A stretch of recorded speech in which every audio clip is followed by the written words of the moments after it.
ॐ अज्ञानतिमिरान्धस्य ज्ञानाञ्जनशलाकया चक्षुरुन्मिलितं येन तस्मै श्रीगुरुवे नमः। वन्देऽहं श्रीगुरो श्रीयुत्पदकमलं श्रीगुरून् वैष्णवांश्च श्रीरूपं साग्रजातं सहगण रघुनाथान्वितं तं सजीवम् साद्वैतं सावधूतं परिजन सहितं कृष्ण चैतन्य देवं श्रीराधा कृष्ण पादान् सहगण ललिता श्री विशाखान्वितांश वेणुकरान्निपतितः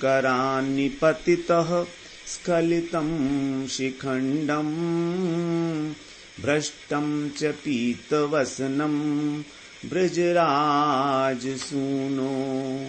यस्या कटाक्षशरुपा तु विमूर्छितस्य तां राधिकां च परिचरामि कदा रसेन।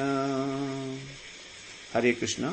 सर्वप्रथम मैं अपने गुरुपाद पद्म ओम विष्णुपाद अष्टोत्तर शत श्री श्रीमद् भक्तिवेदांत माधव गोस्वामी महाराज के चरण कमलों में अनंत कोटि दंडवत प्रणाम ज्ञापन करता हूँ। हम लोग श्री नरोत्तम महाशय द्वारा विरचित श्री प्रेम भक्ति चंद्रिका का पाठ कर रहे हैं। उसमें हम लोग 19वीं त्रिपदी श्रवण कराए हैं। उसमें बताया ठाकुर महाशय ने कि ऋषिकेश गोविंद सेवा, केवल कृष्ण की सेवा ही, अपनी इंद्रियों के द्वारा जो इंद्रियों के स्वामी हैं उनकी सेवा ही एकमात्र हमारा कर्तव्य है। ना पूज्य वो देवी देवा, अन्य किसी देवी देवता की पूजा नहीं करनी है। यही अनन्य भक्ति है, यही तो अनन्य कथा। और जत उपलम्भ व्यक्ति सकलदम, विशेष सकलदम, और जितने भी साधन बताए गए हैं कृष्ण प्रेम प्राप्ति करने के लिए, वो कह रहे हैं सब उपलम्भ है, सब ठीक नहीं है, सब त्याज्य हैं। सकल दंभ, सारा का सारा दिखावटीपन है, शुद्ध भक्ति नहीं है, अनन्य भक्ति नहीं है। और देखते लागे बड़े वृथा, इसको देखकर, क्योंकि ऐसा इस समाज में अशुद्ध भक्ति, मिश्रित भक्ति ही प्रचलित है और उसी को लोग जो है मानते हैं, तो बड़े व्यथित हो रहे हैं नरोत्तम दास ठाकुर कि देखते लागे बड़ी व्यथा। हृदय को बड़ा कष्ट हो रहा है कि देखो तो भक्ति कर रहे हैं लेकिन ठीक तरह से जानते नहीं हैं, इसलिए गलत तरीके से करते हैं, तो किसी चीज की प्राप्ति भी नहीं होती, कोई उपलब्धि भी नहीं होती इनको। अब आज हम लोग 20वीं त्रिपदी में प्रवेश करते हैं कि भक्ति के अंदर जो बाधाएं हैं वो क्या क्या आ सकती हैं हमारे सामने। सबसे पहली बाधा क्या आएगी उसके विषय में चर्चा होगी आज। देहे बोइसे रिपुगण जतेक इंद्रिय गण केहे कारो बाध्य नाही हाय सुनी ले ना सुने कान जानी ले ना जाने प्राण दड़ाई ते ना पारे निश्चय। इसके अंदर थोड़ा बंगला शब्द हैं तो थोड़े से ज्यादा हैं, इसलिए थोड़ा समझने में मुश्किल लग रहा है। देहिते बोई से रिपुगण, देहे जो हमारा देह है, शरीर, इसके अंदर बता रहे हैं देहे बोई से, हमारा जो शरीर है इसके अंदर रिपुगण, 6 रिपु बैठे हुए हैं, हमारे 6 शत्रु हैं, काम क्रोध लोभ मोह मद और मात्सर्य। ये बोई से मतलब वास कर रहे हैं हमारे शरीर के अंदर, ये 6 शत्रु वास कर रहे हैं। अब सोचिए किसके घर के अंदर अगर शत्रु बैठा हो तो उसकी क्या हालत होगी। हमारे घर में 6 शत्रु बैठे हैं, एक शत्रु नहीं है, 6 बैठे हैं। और जतेक इंद्रिय गण, और उसी प्रकार से हमारी इंद्रियां हैं। हमारी इंद्रियां भी 5 इंद्रियां, 5 ज्ञानेंद्रियां और 5 कर्मेंद्रियां। वाक, पाणी, पाद, उपस्थ और पायु, ये 5 कर्मेंद्रियां हो गई और 5 हमारी ज्ञानेंद्रियां हो गई। चक्षु, कर्ण, नासिका, जीवा और त्वचा, 5 ज्ञानेंद्रियां, 5 कर्मेंद्रियां। जतेक इंद्रिय गण केहे कारो बाध्य न हाय, इनमें से कोई भी किसी के वश में नहीं रहना चाहता। हमारी इंद्रियां किसी के वश में नहीं रहना चाहती, स्वतंत्रता चाहती हैं। हमारे जो चक्षु हैं वो जहां जिसको देखना चाहें उनको स्वतंत्रता चाहिए, हमारे हाथों को स्वतंत्रता चाहिए, हाथ से हम कुछ भी करें, पैरों को भी स्वतंत्रता चाहिए। केह कारो बाध्य नहीं है, किसी के द्वारा बाध्य नहीं है, वश में नहीं होना चाहते ये। तो ना तो काम क्रोध लोभ मोह वश में होना चाहते हैं और ना ये इंद्रियां वश में होना चाहती हैं। तो 6 तो शत्रु हो गए और ये 10 जो हैं इंद्रियां ये भी शत्रु के समान ही हैं, क्योंकि ये भी किसी की सुनती नहीं है, जो इनकी मर्जी होती है वो करते हैं। अब आगे कह रहे हैं शुलीने ना सुने कान। गुरु जी और शास्त्र घोषणा करते हैं, सुनाते हैं अपने वचनों को, हम सुनते भी हैं। सुनीले ना सुने कान, लेकिन सुन के भी नहीं सुनते। पता नहीं अब तक हम कितने उपदेश सुन चुके हैं, कितना पढ़ चुके हैं, कितना स्वाध्याय कर चुके हैं। सुनीले ना सुने कान, फिर भी कान हमारे नहीं सुनते हैं, बड़ा आश्चर्य है। और जान लीले ना जाने प्राण, और हम जानते हैं कि क्या ठीक है और क्या ठीक नहीं है, जानी ले, जानते हैं ना जाने प्राण, लेकिन फिर भी हमारा मन उसको स्वीकार नहीं करता। प्राण का अर्थ यहां पर मन लगाना पड़ेगा।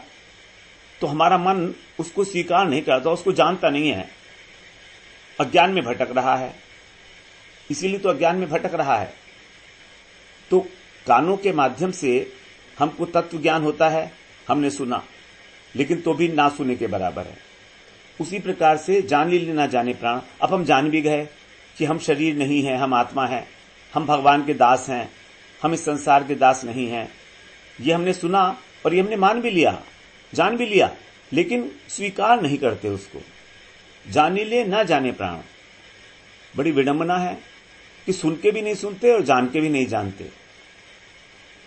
दृढ़ाइए ना पारे निश्चय, और यही कारण है कि हम अज्ञान में भटक रहे हैं और हम अपने मन को दृढ़ता के साथ दृढ़ाइते ना पारे निश्चय, कृष्ण भक्ति में निश्चित रूप से नहीं लगा सकते, निश्चित रूप से नियुक्त नहीं कर पा रहे हैं। हम जानते हैं भगवान का भजन करना चाहिए, इतने समय से हम लोग प्रवचन सुन रहे हैं, शास्त्रों को सुन रहे हैं, लेकिन फिर भी हम भजन नहीं करते, निश्चय नहीं कर पा रहे हैं कि भगवान का नाम लें कि नहीं लें, अभी भी डामाडोल स्थिति में है। तो डामाडोल स्थिति में रहने का कारण क्या है? हमारे अंदर बहुत शत्रु बैठे हुए हैं। 6 तो हमारे काम क्रोध लोभ मोह हो गए, मत्सर्य मद मात्सर्य, और 10 के 10 हमारी जो इंद्रियां हैं वो भी शत्रु के रूप में ही हैं, वो भी किसी के वश में होना नहीं चाहती कभी भी। जो उनकी मर्जी होती है, जब उनकी मर्जी होती है, वहां वैसा कार्य करने चल देती हैं। तो जो व्यक्ति भगवान की भक्ति करना चाहता है, भक्ति उन्मुख है, उसको प्राथमिक अवस्था में भजन की ये सारी परेशानियां आएंगी। वो निश्चय नहीं कर पाएगा कि क्या करूं, मैं भगवान की पूजा अर्चना करूं अथवा मैं शास्त्रों का अध्ययन करूं, श्लोक याद करूं, या भगवान का नाम करूं, या मंदिर में सेवा करूं, कुछ भी क्लियर नहीं होगा, निश्चय नहीं कर पाएगा, निश्चय नहीं कर पाएगा। कारण यही है कि जब शरीर के अंदर ही शत्रु बैठे हुए हैं तो डिसीजन कैसे होगा, निर्णय कैसे होगा। तो अनेक प्रकार की जो बाधाएं आ रही हैं, ये हम जानते हैं कि भजन हमारे लिए कल्याणमय है, हमको करना चाहिए, उसी से हमारी आत्मा का कल्याण होगा, लेकिन तो भी हम दृढ़तापूर्वक भजन पथ पे अग्रसर नहीं हो पाते हैं। और इन बाधाओं के कारण हम जानबूझकर भी मूर्ख की तरह, जैसे मूर्ख व्यक्ति होता ना, कितना ही समझा लो, उसको समझ नहीं आता। मूढ़, जिसको भगवान ने कहा मूढ़, अहंकार विमूढ़ आत्मा करता है मिति मन्यते। तो जो मूढ़ व्यक्ति है उसको कितना ही समझा लो, वो अपने शरीर से और अपने शरीर से संबंधित वस्तुओं से, इनमें जो आसक्ति है उसको नहीं छोड़ पाता, इसी के अंदर अपना सारा जीवन बिता देता है। सारा जीवन जो बहुमूल्य जीवन है हमारा, पता नहीं अगला जीवन कब मिलेगा कि नहीं मिलेगा, मनुष्य शरीर मिलेगा कि नहीं मिलेगा, हमें गारंटी नहीं है अभी। कभौक कर करुणा नर देही, किसी समय भगवान ने करुणा करके हमको ये शरीर दिया है, हम लोग डिजर्व नहीं करते इसके। कबहुक कर करुणा नर देही, देही ईस बिनु हेतु सनेही। और ऐसे भगवान जो बिना किसी कारण के हमसे स्नेह करते हैं, प्रेम करते हैं, उन्होंने अत्यंत करुणा करके हमको भटकते भटकते 84 लाख योनि में हम लगातार अनंत काल से भटक रहे हैं, अनंत काल से।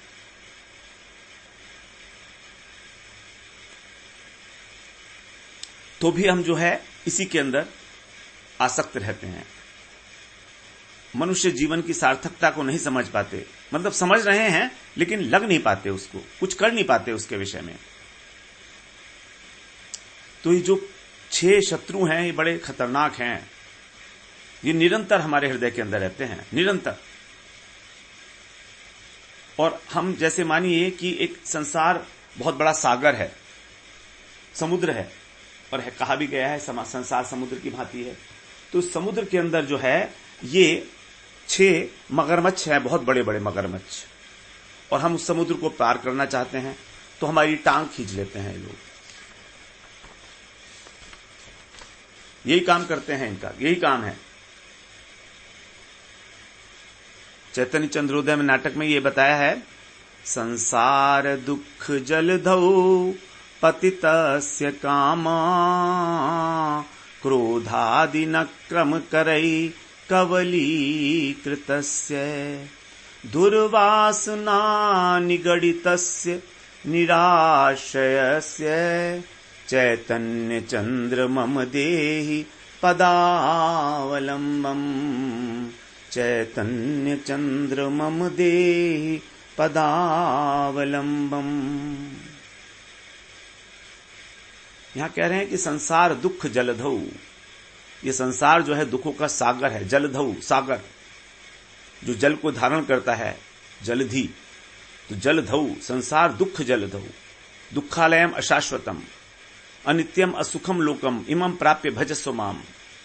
गीता में भगवान ने स्पष्ट आदेश दिया, ये अनित्य है, अनित्यम असुखम लोकम, यहां पर कोई सुख नहीं है।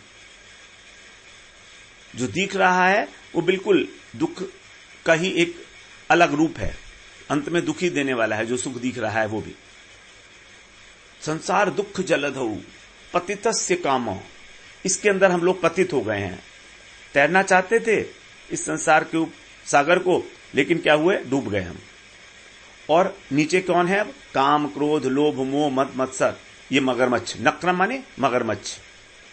अब जो मगरमच्छ हैं ये अंदर पड़े हुए हैं इसके अंदर, महाशक्तिशाली। और आगे कह रहे हैं कबलीकृतस्य, इन्होंने हम लोगों को अपना कबल बना दिया है। कबल का मतलब गस्सा, अर्थात मगरमच्छ के मुंह में घुस गए हैं हम, कबलीकृतस्य, और चबाए जा रहे हैं मगरमच्छ के द्वारा। इन 6 मगरमच्छों के द्वारा हम निरंतर चबाए जा रहे हैं। और ये महाबलशाली हैं,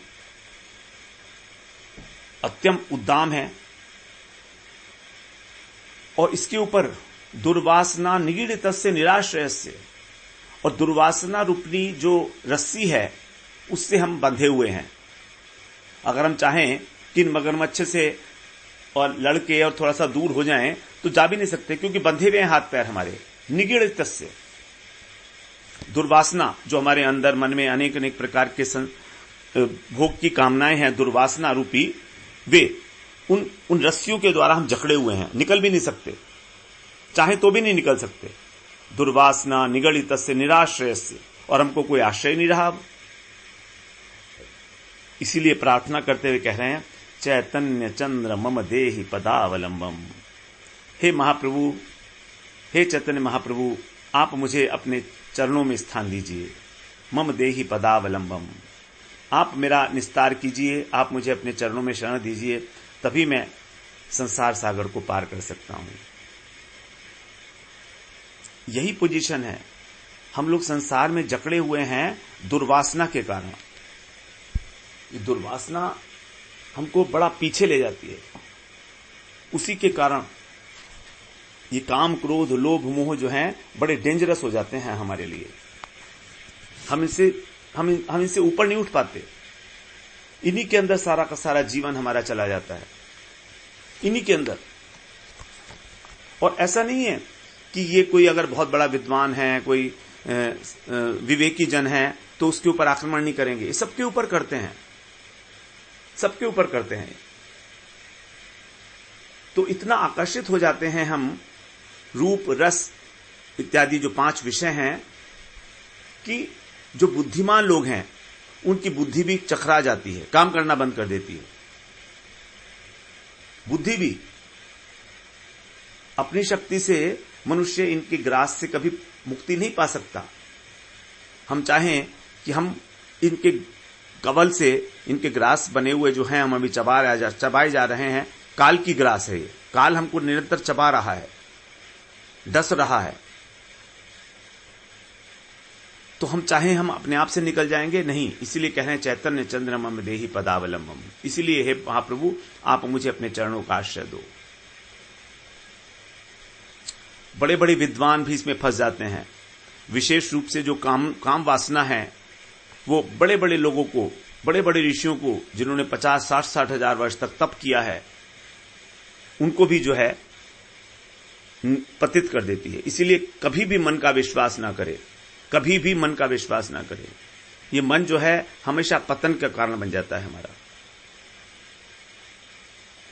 भागवत में कहा गया है, मात्रा स्वस्रा दुहित्रा वा न विविक्तासनो वसेत बलवान इंद्रिय ग्रामो विद्वान समपि कर्षति। कहते हैं अपनी माता के साथ, स्वस्रा माने अपनी बहन के साथ, और अपनी बेटी, इनके साथ भी न विविक्तासनो वसेत, इनके साथ भी कभी एकांत में वास ना करे, एक ही आसन के ऊपर बैठकर। क्योंकि हमारी इंद्रियां, जो इंद्रियों का समूह है, ये बड़ा बलवान है। बलवान इंद्रिय ग्रामो विद्वान समपि कर्षति, बड़े बड़े विद्वानों को भी आकर्षित कर लेती हैं ये। तो मन का विश्वास किसी भी स्थिति में कभी भी किया ही नहीं जा सकता। इतना चंचल है मन हमारा, और इंद्रियां हमारी इतनी स्वच्छंद हैं कि किसी प्रकार के भी लज्जा हमको अनुभव नहीं होती है दुष्कर्म करने में। भागवत में ऋषभ देव जी के प्रसंग में सुखदेव जी बता रहे हैं परीक्षित जी को कि ये मन का कभी भी विश्वास ना करे। बुद्धिमान लोग इस मन का कभी भी विश्वास नहीं करते। न कुर्यात् करहचित् सख्यम मनसि ही अनवस्थिते यद विश्रम्भ चिराचीर्णम च स्कंध तप ऐश्वरम। ये जो मन है हमारा, ये बिल्कुल विश्वास, इसके साथ कभी भी मैत्री ना करे, क्योंकि ये अनवस्थित है, अत्यंत चंचल है। और इस पे विश्वास किया था शिवजी ने, लेकिन वो क्या हुआ, भगवान के मोहिनी रूप में फंस गए थे, और उनका चिरकाल का जो तप था वो क्षीण हो गया। तो इस प्रकार से मन इतना बता रहे हैं कि काम, क्रोध, लोभ, मोह, भय, इन सब शत्रुओं का जो मूल है वो मन है। और इंद्रियां, वो इंद्रियां उससे भी और अधिक तेज हैं, जो अभी इंद्रियों के विषय में बताया गया हमको। तो इनका, मन का और इंद्रियों का कभी भी विश्वास नहीं करता कोई बुद्धिमान पुरुष कि कब किस समय क्या करा दें, कितना चंचल है ये। इसलिए कहते हैं कि इससे कभी मित्रता ना करे इनके साथ। अपने दुश्मनों को अपने घर में बुलाकर रख लेता है ये मन। ये काम, क्रोध, लोभ, मोह हमारे 6 शत्रु ही तो हैं, तो ये सब अपने घर में आके बैठ जाते हैं। तो ये हमारे हृदय के अंदर निरंतर निवास करते हैं और अत्यंत उद्दाम हैं, अत्यंत बलवान है ये। अर्जुन ने भगवान से यही प्रश्न किया था गीता में, अथ केन प्रयुक्तोऽयं पापं चरति पुरुषः अनिच्छनपि बाष्टेय बलादेव नियोजितः। हे कृष्ण, 3 अध्याय का 36वां श्लोक था। हे कृष्ण, लोग इच्छा न होते हुए भी किसके द्वारा जबरदस्ती बलपूर्वक पाप में प्रवृत्त हो जाते हैं। कौन है ऐसा जो हमारे को पाप कराता है इच्छा के ना होते हुए भी? उनकी इच्छा नहीं है पाप करने की, पाप करने की प्रवृत्ति उनकी नहीं है, तो भी इच्छा नहीं होती, क्योंकि उन्हें मालूम है पाप करेंगे तो दुख मिलेगा। तो अनिच्छन अपि, अनिच्छन मतलब अनिच्छा करते हुए भी जबरदस्ती जैसे कोई काम करा रहा हो हमसे, तो दूसरा कौन है जो जबरदस्ती कराता है? तो भगवान ने यही कहा, कामेश क्रोध एष रजोगुण समुद्भव महाशनो महापामा विद्धियनम ये वैरिणम। भगवान बोलते, हे अर्जुन, ये काम ही क्रोध है। काम एष क्रोध एष, और ये रजोगुण से उत्पन्न हुआ है। रजोगुण समुद्भव, तो रजोगुण से ही काम उत्पन्न होता है, रजोगुण से ही क्रोध उत्पन्न होता है। और ये दोनों कैसे हैं? महाशनो महापापमा। महाशन का मतलब है सर्वभक्षी, जिसका अशन महान है, जो खाता रहता है हर वक्त, कुछ भी डालो उसमें उसका पेट कभी नहीं भरता, ये महाशन। और महापापमा मतलब महापापी है, अतिशय उग्र है। ये जो काम और क्रोध दोनों ही, तो यहां पर काम एष क्रोध एष, इसका यहां पर दोनों को एक ही रूप में लिया गया है कि काम ही क्रोध है, क्योंकि आगे उन्होंने कहा एनम। एनम जो है, एनम इह वैरिणम, एनम जो है उसमें एक वचन है, तो यहां पर काम और क्रोध को अलग अलग रूप में नहीं लिया गया है। काम से ही क्रोध की उत्पत्ति होती है। अब कभी कभी अधिकतर हम लोग काम शब्द से स्त्री पुरुष का जो पारस्परिक मिलन की इच्छा है उसको समझते हैं, लेकिन ये संकीर्ण अर्थ है इसका। व्यवहार में इस प्रकार का प्रयोग किया जाता है, लेकिन व्यापक अर्थ जो काम का है वो कामना, विषय वासना, किसी भी विषय की वासना को हम कामना कहते हैं, तो ये काम का व्यापक रूप है। तो जैसे ही ये हमारी इच्छा पूरी नहीं होती किसी भी चीज को प्राप्त करने के लिए, हमको क्रोध आ जाता है, क्रोध में परिणित हो जाती है। इसलिए क्रोध जो है वो काम का ही एक विकार है। यदि कामना नहीं होगी तो क्रोध क्यों आएगा? तो हम लोग जड़ पदार्थ का संग्रह करना चाहते हैं, संग्रह करके उससे सुख पाने की इच्छा करते हैं, और उस सुख को बार बार अनुभव करने की आकांक्षा करते हैं।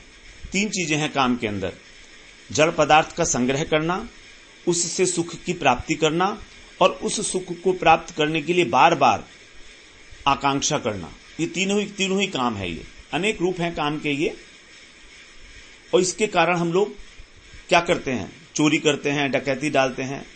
तो काम हमको गलत काम करने में प्रवृत्त करता है, चोरी इत्यादि। लेकिन क्रोध के अंदर जो है चोरी नहीं होती है, क्रोध के अंदर हम मार पिटाई, हिंसा इत्यादि करते हैं।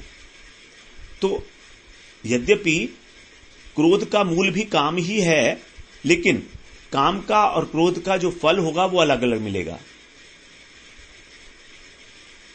कामना के पूरी न होने पर क्रोध आता है, और अगर कामना पूरी हो जाए तो लोभ हो जाता है। अब लोभ हो जाता है तो फिर और अधिक कामना बढ़ जाती है हमारी। तो इस प्रकार ये काम और क्रोध का जो है आपस में बड़ा संबंध है, काम, क्रोध और लोभ तीनों का ही।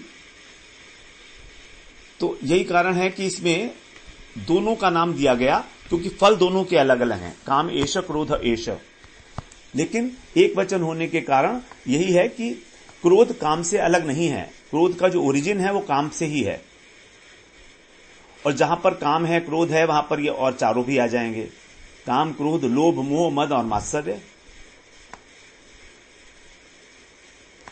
तो यदि हम संग्रह के प्रति और उत्तम भोग पदार्थों के प्रति आकर्षित हैं, धन के प्रति आकर्षित हैं, तो अत्यधिक रूप से तो ये लोभ हो जाएगा।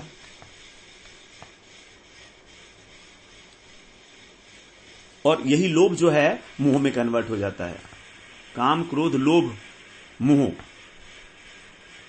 तो जब ये कामना हमको नश्वर वस्तु के अंदर आसक्त किए रखती है और हमारे आत्मज्ञान को ढक लेती है, आत्मा के स्वरूप को ढक लेती है, तो इसी को हम मोह बोलते हैं। जिसको भगवान ने गीता में कहा कि 3 प्रकार की कामनाएं होती हैं: मृदु कामना, मध्य कामना और मृदु उग्र कामना। 3 प्रकार की कामनाएं हैं, 3 स्टेजेस हैं कामनाएं की। ये तीनों जो कामनाएं हैं हमारी आत्मा के स्वरूप को ढक लेती हैं, जैसे कि धुआं ढकता है। पहली वाली जो मृदु है वो धुएं की तरह से ढकती है, धूमेना व्रियते वह्निर यथा दर्शो मलेन च। और जो मृदु है वो जैसे हम उसके ऊपर, शीशे के ऊपर धूल लग जाती है तो उस प्रकार से ढकती है हमारे आत्मा के स्वरूप को। लेकिन जो अत्यंत उग्र कामना है, अत्यंत बलवान कामना है, वो यथा उल्बेनाव्रतो गर्भस, जैसे गर्भ को उलबेन मतलब झिल्ली जो होती है वो पूरा का पूरा ढक लेती है गर्भ को जेर के द्वारा, उसी प्रकार से तो जिस प्रकार जेर गर्भ को ढकता है फिर कुछ दिखाई नहीं देता अंदर है क्या। तो 3 स्टेजेस हैं कामनाओं की, जिससे हमारी आत्मा का जो स्वरूप है अलग अलग प्रकार से ढक जाता है। और जब हमारा आत्मा का स्वरूप ढक जाता है तो हमें यह पता नहीं होता कि हमें क्या करना है क्या नहीं करना है, हमारा वास्तविक उद्देश्य क्या है। हम सोचते हैं कि हमारा वास्तविक उद्देश्य इस संसार के अंदर ही सारी सुख सुविधाओं को भोगते हुए और इस शरीर को छोड़ देना है, यही हम सोचते हैं। क्योंकि हमको हमारा स्वरूप तो ढक गया ना, तो ढका कैसे? अज्ञान की जो वृत्ति है, आवरणात्मिक वृत्ति, उसके द्वारा हमारा स्वरूप ढक जाता है। ये माया की एक वृत्ति है, अविद्या की 2 वृत्तियां हैं, विक्षेपात्मिका और आवरणात्मिका। आवरणात्मिका व्यक्ति जो है वो व्यक्ति ये तामसिक है, तमोगुणी, क्योंकि तमोगुण क्या है, किसी भी वस्तु को आवृत कर लेता है, छिपा लेता है। तो ये आवरणात्मिका वृत्ति जो है हमारे स्वरूप को, आत्मा के स्वरूप को छिपा देती है। और दूसरी जो वृत्ति है विक्षेपात्मिका, ये हमारा जो तादात्म्य है वो शरीर के साथ करा देती है, विक्षेपित कर देती है हमारी वृत्ति को, हमारी मन की वृत्ति को आत्मा से हटाकर और शरीर में जो है विक्षेपित कर देती है। तो हम शरीर में आसक्त हो जाते हैं, संसार में आसक्त हो जाते हैं, और भगवान से हम और आत्मा से हम दूर हो जाते हैं। तो 2 प्रकार की जो वृत्तियां हैं यही है मोह। तो आवरणात्मिका वृत्ति को कहेंगे हम मोह, और विक्षेपात्मिका वृत्ति को कहेंगे सम्मोह। मोह भी 2 प्रकार का है, मोह और सम्मोह। अब मोह में तो केवल आत्मा का स्वरूप ढक गया, इतना तक तो ठीक था, लेकिन अब सम्मोह होने के कारण हम संसार में आसक्त हो गए, तो अब निकलना बहुत मुश्किल हो गया हमारा। यदि हम संसार में आसक्त ना होते और आत्मा का स्वरूप ही ढका होता तो एक ही लेयर बनी हुई थी, लेकिन अब 2 लेयर बन गई, इसलिए उसको बोल दिया सम्मोह। तो अब पहले संसार से आसक्ति को काटना पड़ेगा, उसके बाद फिर आत्मस्वरूप की उपलब्धि होगी। सम्यक रूपेण जो मोह हो गया है उसको बोलते हैं सम्मोह। तो काम, क्रोध, लोभ, मोह और मद, जब ये मोह या सम्मोह या अज्ञान कहो, जब ये ऐसी मान्यता में बदल देता है कि मैं धनी हूं, मैं विद्वान हूं, मैं सम्मानीय व्यक्ति हूं इस जगत का, तो जब वो अहम वृत्ति धारण कर लेता है, मैं हूं, इस प्रकार अहम वृत्ति को धारण करता है, उसका नाम है मद, जिसको बोल सकते हैं हम अभिमान।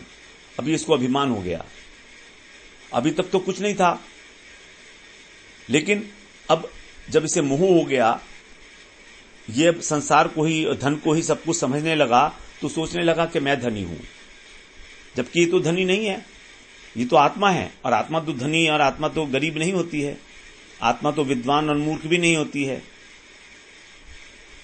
तो अपने शरीर का जब हम परिचय देते हैं कि हम क्या हैं, तो समझिए हमारा मोह है, क्योंकि हम तो शरीर नहीं है ना। तो इस प्रकार का मोह हो जाता है, और इसी मोह के बाद जो है मद आ जाता है कि मैं धनी हूं, मैं विद्वान हूं। ये मद का मतलब अहंकार, अभिमान आ गया अब।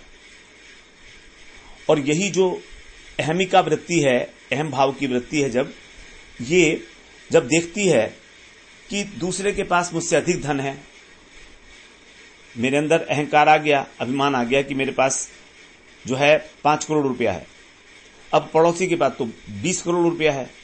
तो जब इसने देखा कि अरे ये तो मुझसे भी ज्यादा धनी है, तो मात्सर्य आ गया। तो क्रमशः काम से हम उठते उठते काम, क्रोध, लोभ, मोह, मद, मत्सर, ये 6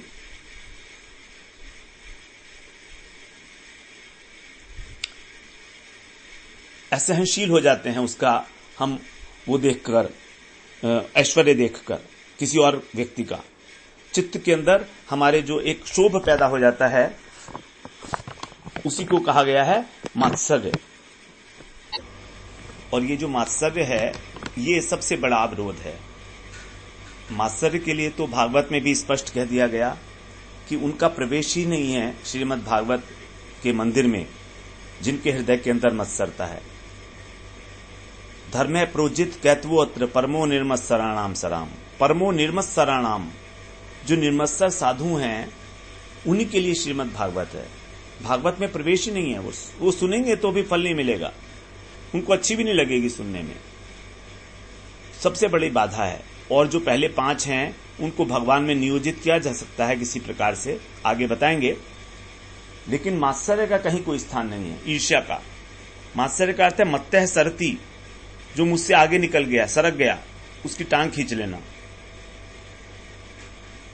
तो देखिए किस प्रकार कामना से ही आरंभ होकर काम, क्रोध, लोभ, मोह, मद और मत्सर तक एक से एक बलवान होते चले जाते हैं। ये कामना से अधिक बलवान है क्रोध, क्रोध से भी अधिक बलवान है लोभ, मोह, मद और मत्सरता। बलवान भी एक से एक अधिक उत्तरोत्तर होते चले जाते हैं। तो कामना के कारण ही हम जो है पाप कर्म में प्रवृत्त होते हैं, और कामनाएं जो हैं हमेशा बढ़ती ही रहती हैं, कभी शांत तो होती नहीं है। हम सोचे कि हमने इस कामना की पूर्ति कर ली तो कामना शांत हो जाएगी, ऐसा तो कभी हुआ नहीं। बुझे न काम अग्नि तुलसी कहूं, तुलसीदास जी कहते हैं बुझे न काम अग्नि तुलसी कहूं, विषय भोग बहु घीते। जैसे घी डालते रहो तो अग्नि तो कभी शांत नहीं होने वाली है, उसी प्रकार से जब भोग करते रहोगे, पूर्ति होती रहेगी कामनाओं की, तो कामना भी निरंतर बढ़ती ही रहेगी। जैसे धन के मिलने पर धन की कामना बढ़ती चली जाती है, तो ऐसे ही जैसे जैसे हमको भोग मिलते हैं वैसे वैसे उनको भोगने की कामना बढ़ती है।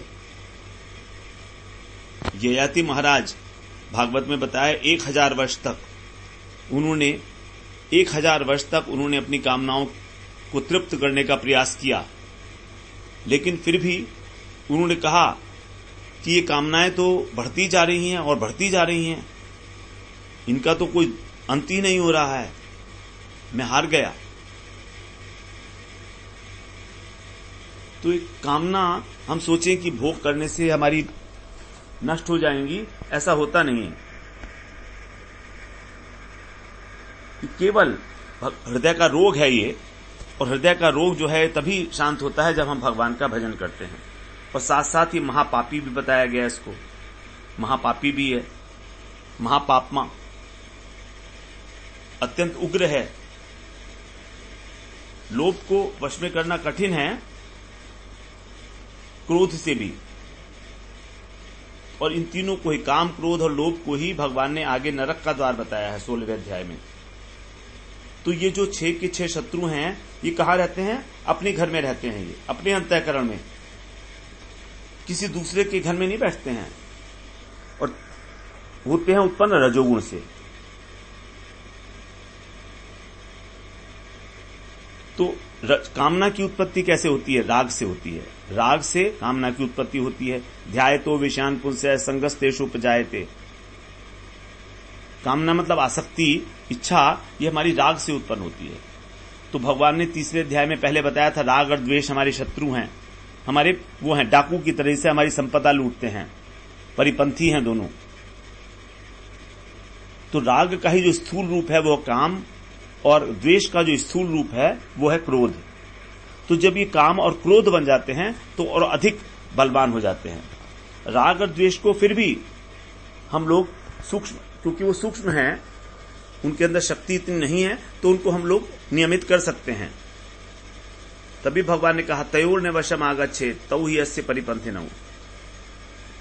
तो काम और क्रोध को वश में करने के लिए नहीं कहा भगवान ने, उन्हें मालूम है हो ही नहीं सकते वश में, लेकिन राग द्वेष वश में हो सकते हैं, इसलिए कहा कि तुम इसको वश में कर लो, अन्यथा ये काम और क्रोध बन जाएंगे। तो काम और क्रोध के लिए तो भगवान ने बताया मारना ही पड़ेगा, तो शत्रु हो गया। जही शत्रु महाबाहो, जही का मतलब है मारना, क्योंकि इतने बलवान हो चुके हैं अब कि इनको वश में नहीं किया जा सकता। तो किसी न किसी प्रकार की कोई स्ट्रेटजी को फॉलो करके, किसी तरीके से, किसी कला से इनको मारना पड़ेगा। अब आगे कहते हैं इसमें कि हमारा जो स्वरूप है वो है नित्य कृष्णदास, और इस स्वरूप की उपलब्धि में ये जो 6 शत्रु हैं ये सबसे बड़े अंतराय हैं, सबसे बड़ी बाधा हैं, और हमारे शरीर में रह रहे हैं। और इसी शरीर के अंदर जो है हमारी ज्ञानेंद्रियां और कर्मेंद्रियां भी रह रही हैं। अब ज्ञानेंद्रियां और कर्मेंद्रियां क्या हैं? ऋषि, तो इंद्रियां हमको क्यों दी गई इंद्रियां? जिससे हम ऋषिकेश की सेवा कर सकें, उसी को भक्ति कहा गया है। सेवनम भक्ति रुच्यते, ऋषिकेण ऋषिकेश, ऋषिकेश भगवान की इंद्रियों के द्वारा ही भक्ति सेवा करना, यही भक्ति है। तो कृष्ण बहिर्मुखता के कारण हमारी ये इंद्रियां भी जो है स्वभावतः विषयों की ओर भाग रही हैं। जो विषय हैं वो समझिए एक आंधी की तरह से है।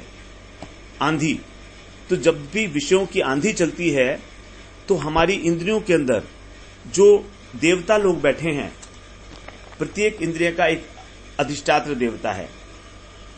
तो जैसे ही विषयों की बयार चलती है, आंधी चलती है, वो देवता इस इंद्रिय के द्वार को खोल जाता है। क्योंकि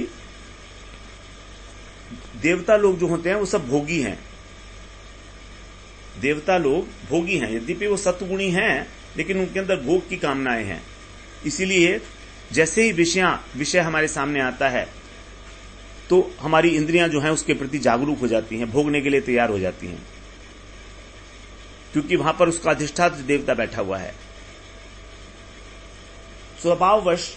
स्वभाववश ही इंद्रियां संसार के अंदर, जैसे आंखें हैं वो संसार में रूप सौंदर्य देखने के लिए अंदर लगी पड़ी हैं।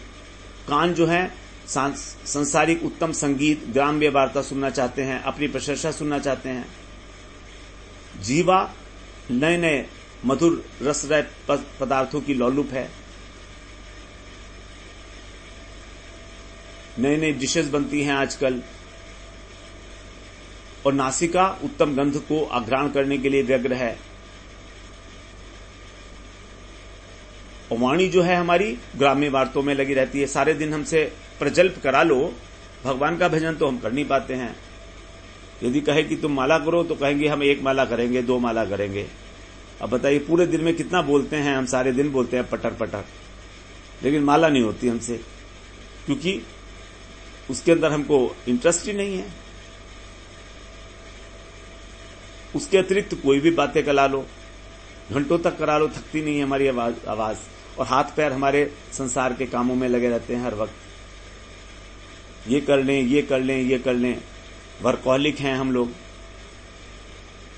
कुछ नहीं होता तो भी कुछ ना कुछ करते रहते हैं। ये नहीं कि उस खाली समय का सदुपयोग करके कुछ अपने बारे में आत्मनिरीक्षण कर लें, कुछ भगवान का भजन कर लें।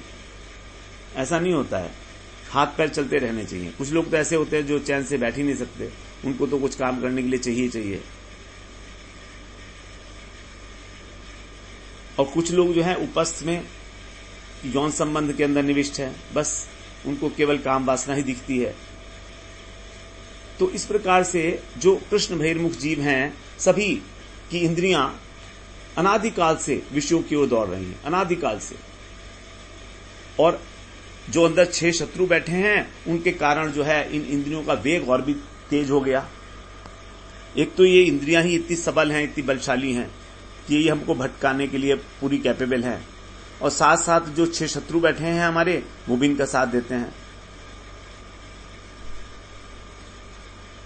तो इस प्रकार से ये जो 6 रिपु हैं और 10 इंद्रियां हैं, ये दोनों मिलकर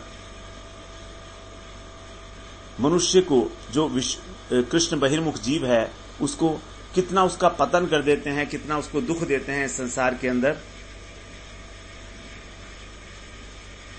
लगातार और जन्म मरण के चक्र के लिए यही हमारे जिम्मेदार हैं। जब तक हमारी वृत्ति बाहर की ओर दौड़ रही है, विषयों की दौड़ रही है, जब तक हमने अपने मन को नियोजित नहीं किया है, अपने हृदय के अंदर स्थापित नहीं किया है, जब तक हम अंतर्मुखी नहीं हुए हैं, तब तक भगवान उन्मुखी कहां से होंगे। तो भगवान उन्मुखी होने के लिए पहले तो अंतर्मुखी होना पड़ेगा, और अभी तो हम बहिर्मुख हैं। केवल दुनिया में बाहर की तरफ जहां जहां भी हमको भोग मिलता है, संग्रह मिलता है, वहीं पर हम लोग जो है पहुंच जाते हैं और हमारी इंद्रियां उसी प्रकार का कार्य करने लगती हैं। और मन जो है चाहे भले विवेकी हो तो भी इतने बड़े आकर्षण को नहीं रोक पाता है। इंद्रियां मन के ऊपर भी हावी हो जाती हैं। ये ठीक बात है कि बिना मन के सहायता के इंद्रियां भोग नहीं कर सकती, लेकिन over a period of time ये इंद्रियां इतनी बलवान हो जाती हैं कि मन को भी अपने कंट्रोल में कर लेती हैं। मन इनका जो आकर्षण है वस्तु के प्रति, उसको मन भी नहीं रोक पाता, ये जानकर भी कि ये ठीक नहीं है। इसीलिए कहा केहो कार बाध्य नहीं है, इन दोनों में से कोई भी वश में नहीं रहता। तो इंद्रियां तो विवेकी मन की बात भी नहीं सुनती हैं, और मन भी बुद्धि के नियंत्रण में नहीं रहता। सबकी एक ही हालत है।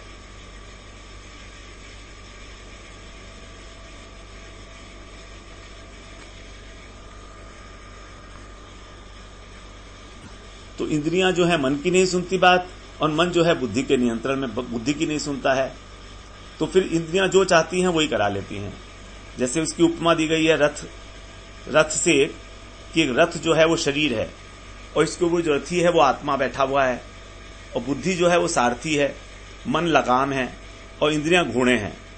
अब ये 5 घोड़े विषयों में भाग रहे हैं। विषय रूपी घास है, सामने घास दिख रही है हरी हरी। तो ये 5 घोड़े जो हैं विषयों के ऊपर भाग रहे हैं। अब लगाम टाइट है नहीं, मन टाइट है नहीं, तो जहां चाहे वहां ले जाएंगे घोड़े। रथ को जहां चाहे गिरा भी सकते हैं, क्योंकि अब लगाम तो टाइट है नहीं। और लगाम इसलिए टाइट नहीं है क्योंकि बुद्धि उसको जो है वीक हो गई है। तो इसने, घोड़ों ने और लगाम ने मिलकर जैसे मानो सारथी को भी अपने पक्ष में कर लिया, बुद्धि को भी अपने पक्ष में कर लिया कि हम तो भोगेंगे ही भोगेंगे, तुम भी हमारे साथ आ जाओ। जैसे एक छोटा ऑफिसर बड़े ऑफिसर को अपने साथ कर लेता है जो रिश्वत लेता है, तो बड़े ऑफिसर को भी वो जो है उसके अंदर अपना पार्टनर बना लेता है घूस के अंदर, और वो सब मिलके एक साथ काम करते हैं। पूरा का पूरा ग्रुप, एक डिपार्टमेंट का पूरा ग्रुप ही जो है वो करप्ट हो जाता है इस प्रकार से। उसी प्रकार से इंद्रियां तो करप्ट हैं ही, लेकिन मन के नियंत्रण में ना होने के कारण मन को भी कहती हैं कि तुम भी हमारे साथ जो है आनंद करो, और मन जो है कहता है बुद्धि को, अरे तू तो बोलती रहती है, कब तक सुनूंगा तेरी, थोड़ी देर मेरी बात मान। थोड़ी देर क्या, सारी बातें अपनी ही मनवाने लगता है मन बुद्धि के द्वारा। तो बुद्धि के अंदर जो भी हमारे विवेक विचार शक्ति है वो भी सारी लुप्त प्राय हो जाती है। तो इस प्रकार ये जो हमारे जो 6 शत्रु है हृदय के अंदर और जो इंद्रियां हैं, इनका ये व्यापार चल रहा है। अब गीता में भगवान बोलते हैं कि फिर इसका क्या सॉल्यूशन है, तो बताते हैं इंद्रियाणि पराणिया हो, इंद्रियाणि पराणी,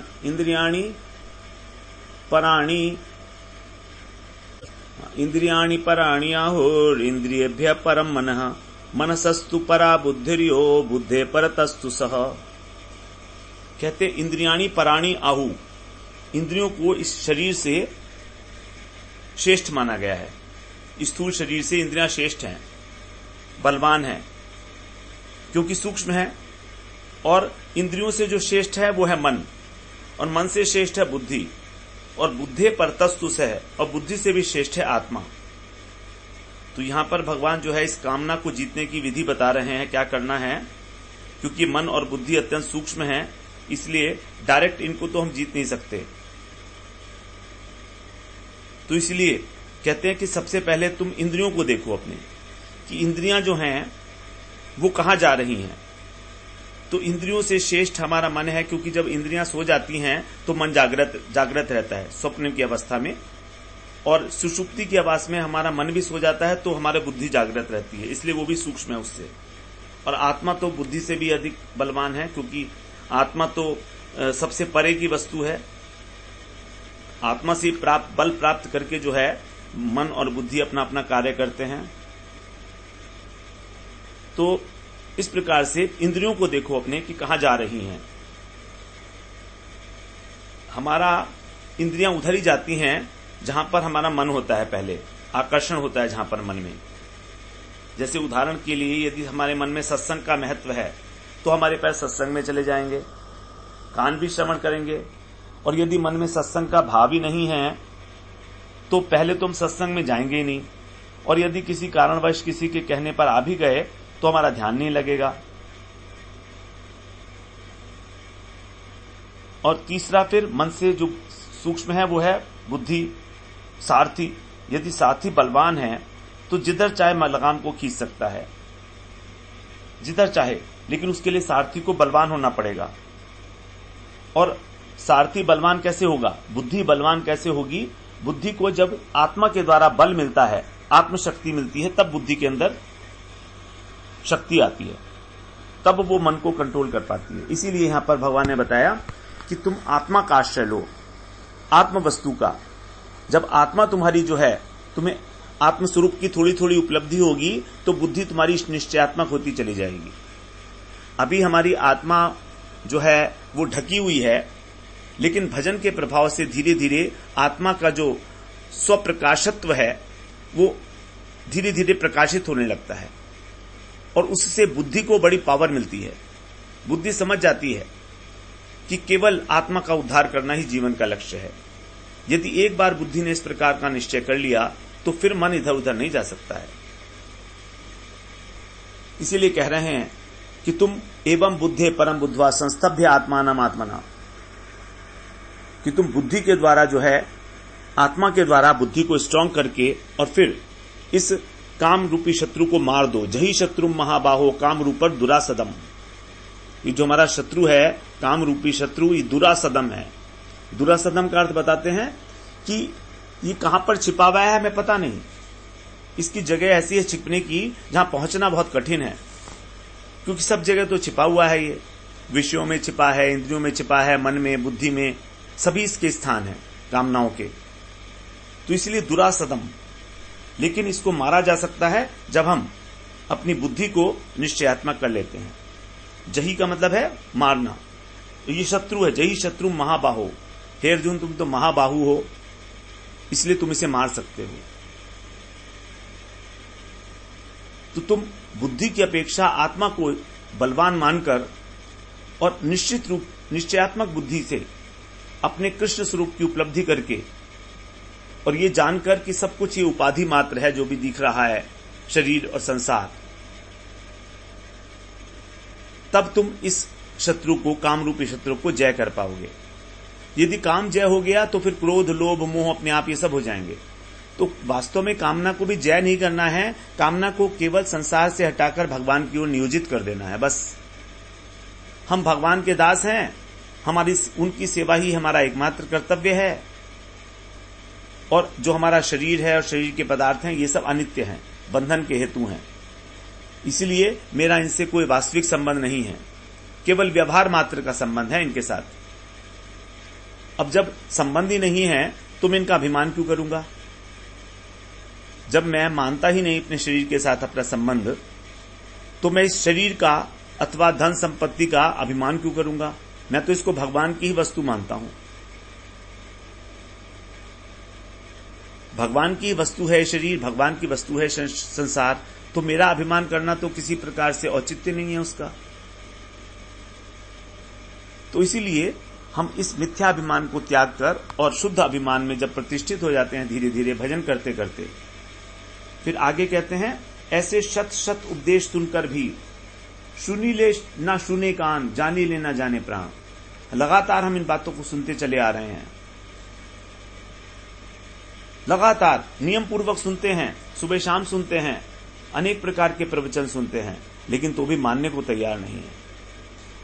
हमारा हृदय इसको स्वीकार क्यों नहीं करता? इसका एक कारण है। इसका कारण यह है कि हृदय में अभी मलिनता है।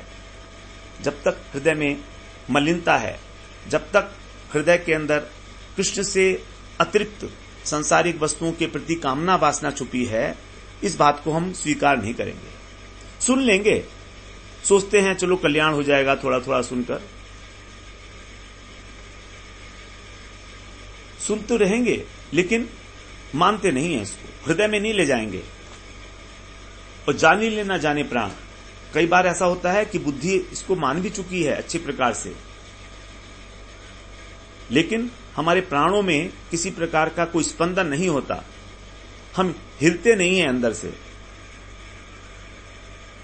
बड़ी बड़ी बातें हम सुनते हैं, बड़े बड़े भक्तों का चरित्र सुनते हैं, किस प्रकार से उन्होंने अटूट वैराग्य को धारण किया अब इस जीवन के अंदर और भगवत प्राप्ति की। बड़ा अच्छा लगता है सुनने में, लेकिन हमारे अंदर किसी प्रकार का कोई स्पंदन नहीं होता है। अर्थात we are not related, we are not able to relate ourselves with that. हम सोचते हैं हाँ ठीक है, वो तो भक्त थे, वो तो कर ही सकते हैं, हम कहां से कर लेंगे, ऐसा सोचते हैं। जबकि उद्देश्य ये नहीं है। उद्देश्य तो ये है कि हमारे अंदर भी उस प्रकार की उत्सुकता, जिज्ञासा पैदा हो, एक भाव पैदा हो हमको कि यदि ये इसी जन्म में भगवान की प्राप्ति कर सकते हैं तो हम क्यों नहीं कर सकते। ठीक है, मेरे अंदर दोष हैं, सब चीजें हैं, लेकिन मेरी इच्छा तो बलवती है। इतनी बलवती इच्छा कर लें, बस मान लें, सोच लें, लेकिन वो निर्णय पर पहुंचना आवश्यक है, इसलिए निश्चय नहीं हो पाता। और निश्चय होने का ना कारण यही बताया है कि हम उसको एकाग्रता से सुनते नहीं हैं, अपने आचरण में नहीं लाना चाहते। हमारे अंदर जो है एक प्रतिरोध रहता है, एक रेसिस्टेंस रहता है कि यदि हमने ऐसा मान लिया तो हमारा क्या होगा, हम लोग जो है सन्यासी हो जाएंगे, घर छोड़ना पड़ेगा। ये सारी बातें मन में रहती हैं हमारे, लेकिन ऐसा कुछ होने वाला नहीं होता है। ये सब मन की बात है। भक्ति जो है एटीट्यूडनल चेंज है, कहीं भी हो सकती है भक्ति, और बहुत अच्छी तरह से हो सकती है। थोड़ा कंड्यूसिव वातावरण हो तो बेटर होगी ही होगी, इसमें तो कोई दो राय है ही नहीं। लेकिन भक्त तो ऐसे हैं जो बिल्कुल विपरीत परिस्थितियों के अंदर भी भगवान की जो है अनंत कृपा मानते हैं। यदि पत्नी जो है उनको अनुकूल स्वभाव की मिली तो ठीक है, बहुत अच्छा है, साथ साथ भजन करेंगे। और यदि प्रतिकूल स्वभाव की मिली तो भी भगवान को धन्यवाद देते हैं कि देखो तो कितना अच्छा हुआ, अगर ये अनुकूल होती तो मैं इसके प्रति जो आसक्त हो जाता, फंस जाता संसार गृहस्थी में। तो भक्त दोनों प्रकार से राजी हो जाते हैं। तो हमको बड़े दक्षता पूर्वक ये डिसाइड कर लेना चाहिए कि जो कुछ भी हमने सुना है, जो कुछ भी हम अपनी छोटी मोटी जो हमारी पास बुद्धि है उससे हम जान पाए हैं, तो क्या हम उतने से अपने निश्चय पर नहीं पहुंच सकते जीवन के? दढ़ाईते ना पारे निश्चय। उपदेशामृत में कहा है कि निश्चय ही सबसे इंपॉर्टेंट है। उत्साहात निश्चयात धैर्यात तत्तत् कर्म प्रवर्तनात्। जब तक हमारा निश्चय नहीं होगा, निश्चयात्मक बुद्धि नहीं होगी कि हमें भगवान की रास्ते पर चलना है, तब तक नहीं चल पाएंगे। व्यवसायत्मिका बुद्धि रेके है कुरुनंदन है। अभी हमारी बुद्धि बहुशाखा वाली है, अनंताश्च बहुशाखा। अनेक अनेक प्रकार के संकल्प विकल्पों में, सांसारिक उहापोह में लगी रहती है। भगवान की ओर हम कभी जिज्ञासा नहीं करते। क्या हमारे जीवन में कभी ऐसा अवसर आया कि हमने अपने आप से कहा हो अथा तो ब्रह्म जिज्ञासा, कि अब तो ब्रह्म की जिज्ञासा कर, बस बहुत हो गया, एनफ इज एनफ, अलम अलम। तो ये निश्चय तो हम तभी करेंगे जो हमने सुना है उसके ऊपर मनन करके उसको स्वीकार करेंगे। जब कि जो कुछ भी हमने सुना है बड़ी श्रद्धा के पूर्वक मनन करते हुए उसको अपने धीरे धीरे आचरण में लाएंगे तो हमारा निश्चय बन जाएगा। हमको किसी प्रकार के जो संशय हैं भक्ति के विषय में, वो सबसे पहले दूर कर लेनी चाहिए। चित्त की दृढ़ता का होना, निश्चय का होना बुद्धि की, ये बड़ी इंपॉर्टेंट बात है। चित्त जो है दृढ़ता प्रोवाइड करता है, और बुद्धि तो विवेकशाली है ही। तो इसीलिए हम उसको धारण नहीं कर सकते, क्योंकि हमारा चित्त अभी विक्षिप्त है, कभी यहां कभी वहां। चित्त की अनेक दशाएं बताई गई हैं, क्षिप्त, विक्षिप्त, आक्षिप्त, अनेक दशाएं हैं चित्त की भी। तो जब तक हम चित्त को एकाग्र नहीं कर लेते हैं अपने, तब तक ये संभावनाएं बहुत मुश्किल हैं उठनी भजन करने की। तो प्रारंभिक अवस्था में ये सारे के सारे बाधाएं हमारे को और लगातार आकर अवरोध पैदा करती हैं। भजन के मार्ग से हमको च्युत करना चाहती हैं, हटाना चाहती हैं, लेकिन हमें किसी न किसी प्रकार से आश्रय लेकर, भगवान का आश्रय लेकर, भगवान के चरणों का आश्रय लेकर इनसे ऊपर उठना है। धारणा के संबंध में गीता में बताया गया धृति, जब हमारी धृति सात्विक होती है तब हम किसी चीज को ग्रहण करने में समर्थ होते हैं। सात्विक की धृति, राजसिक और तामसिक धृति जो है वो किसी बात को स्वीकार नहीं करने देती। हम सुनते हैं और मानते नहीं बात को। इसका कारण है कि अभी हमारी धृति जो है वो सात्विक धृति नहीं है। धृत्या यया धारयते मन प्राणेन्द्रिय क्रिया योगेन अव्यभिचारिण्या धृति सा पार्थ सात्विकी।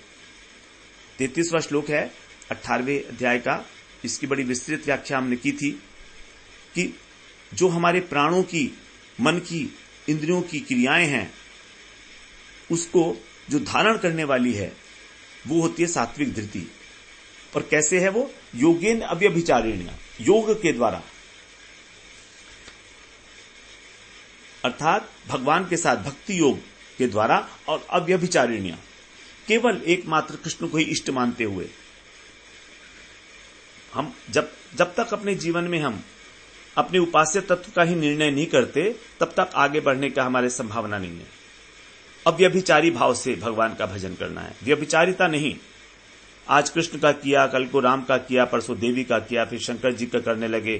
किसी ने कहा नहीं हनुमान जी का करो मंगलवार को, तब बड़ा फायदा होगा तुमको। ठीक है, फिर भैरव के पास चले गए, घूमते रहे। ये तो व्यभिचार हो गया ना भजन मार्ग में।